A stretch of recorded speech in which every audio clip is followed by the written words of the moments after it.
یہ ایک صاحب نے مسئلہ پوچھا ہے کہ میرے ایک دوست ہے جس کی کل کمائی سود کی ہے اور وہ خود اس بات کا اقرار بھی کرتا ہے کہ ہمارا کل کاروبار سودی لین دین پر مشتمل ہے۔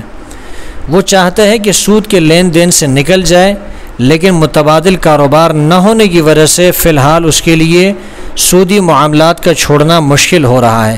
وہ اگرچہ سودی معاملات کے لین دین پر شرمندہ ہے، لیکن متبادل نہ ہونے کی وجہ سے وہ اس کاروبار کو چھوڑ نہیں سکتا۔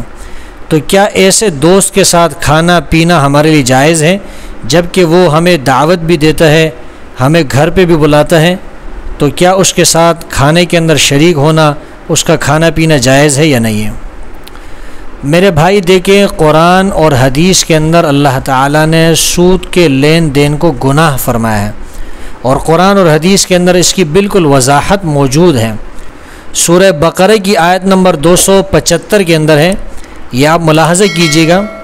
اللہ تبارک و تعالی ارشاد فرماتے ہیں کہ اللہ تعالیٰ نے خرید و فروخت کو حلال اور سود کو حرام قرار دیا ہے، یعنی تجارت، لین دین، کاروبار یہ حلال ہے، لیکن سود کیا ہے؟ یہ حرام ہے، یہ ناجائز ہے۔ اسی طرح سورہ بقرہ کی آیت نمبر 276 میں اللہ تبارک و تعالی فرماتے ہیں کہ اللہ تعالیٰ سود کو مٹاتا ہے اور صدقات کو بڑھاتا ہے۔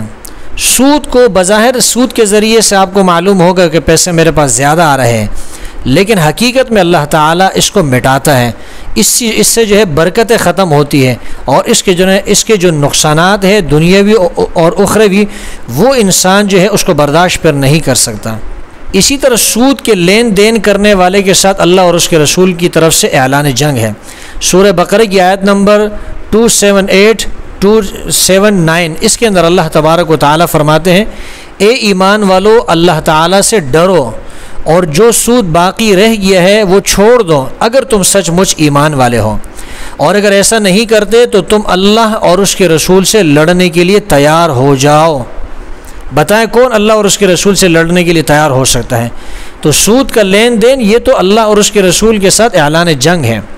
سورہ بقرہ کی آیت نمبر 275 کے اندر فرماتے ہیں، جو لوگ سود کھاتے ہیں وہ قیامت میں اٹھیں گے تو اس شخص کی طرح اٹھیں گے جسے شیطان نے چھو کر پاگل بنا دیا ہو۔ اب آپ دیکھیں کیا اس کی حالت ہوگی جس نے دنیا کے اندر سود کا کاروبار کیا ہے، سودی لین دین کیے ہیں، اس کا کیا حکم ہے؟ ابن ماجہ کے اندر 2277 نمبر حدیث ہے، حضرت عبداللہ ابن مسعود رضی اللہ تعالیٰ عنہ سے مروی ہے، فرماتے ہیں کہ اللہ کے رسول نے سود کھانے والے، سود کھلانے والے، اس کی گواہی دینے والے اور اس کا معاملہ لکھنے والے سب پر لعنت فرمائی ہے۔ آپ نے پوچھا نا کہ ایسے شخص کے ساتھ کھانا پینا کیسا ہے، جائز ہے یا نہیں ہے؟ آپ دیکھیں جو سود لے رہا ہے اس پر لعنت، جو دے رہا ہے اس پر لعنت، جو گواہ بن رہا ہے اس پر بھی لعنت ہے۔ حالانکہ گواہ بننے والے کو تو نفع ملتا ہی نہیں، نہ اس سے پیسے جاتے ہیں نہ اس کو پیسے ملتے ہیں، اس کا تو نفع نقصان ہے ہی نہیں، لیکن اس پر بھی لعنت فرمائی ہے۔ جو لکھنے والا ہے، گواہ ہے، ان پر بھی اللہ کے رسول نے لعنت فرمائی ہے۔ اس سے پتہ چلتا ہے کہ سود کا جو لوگ سود کا معاملہ کرتے ہیں ان پر تو یہ وعید فٹ آتی ہی ہے، جو لوگ ان کے ساتھ شامل ہوتے ہیں، ان کے ساتھ تعاون کرتے ہیں، ان پر بھی جو ہے یہ وعید فٹ آتی ہے۔ بخاری کے اندر ایک اور حدیث ہے کہ 7 ہلاک کرنے والے گناہوں سے بچو، 7 ہلاک کرنے والے گناہوں سے بچو۔ صحابہ نے عرض کیا، اے اللہ کے رسول وہ 7 بڑے گناہ کون سے ہیں؟ حضور اکرم صلی اللہ علیہ وسلم نے ارشاد فرمایا، نمبر 1 شرک کرنا، نمبر 2 جادو کرنا، نمبر 3 کسی شخص کا ناحق قتل کرنا، اور نمبر 4 سود کھانا۔ سود کھانے کو اللہ کے رسول نے کبیرہ گناہوں میں شمار فرمایا ہے۔ نمبر 5 یتیم کا مال ہڑپنا، نمبر 6 کفار کے ساتھ جنگ کی صورت میں میدان جہاد سے بھاگنا، اور نمبر 7 پاک دامن عورتوں پر تہمت لگانا۔ ابن ماجہ کے اندر ایک حدیث ہے 2274 نمبر، حضرت ابو ہریرہ رضی اللہ تعالیٰ عنہ سے روایت ہے کہ پیغمبر صلی اللہ علیہ وسلم نے ارشاد فرمایا، سود میں 70 گناہ ہے، 70 گناہ۔ سب سے ہلکا گناہ ایسا ہے جیسے مرد اپنی ماں سے زنا کرے۔ آپ دیکھیں مسلمان معاشرے میں ماں کی طرف غلط نگاہ سے دیکھنے کا تصور نہیں ہوتا۔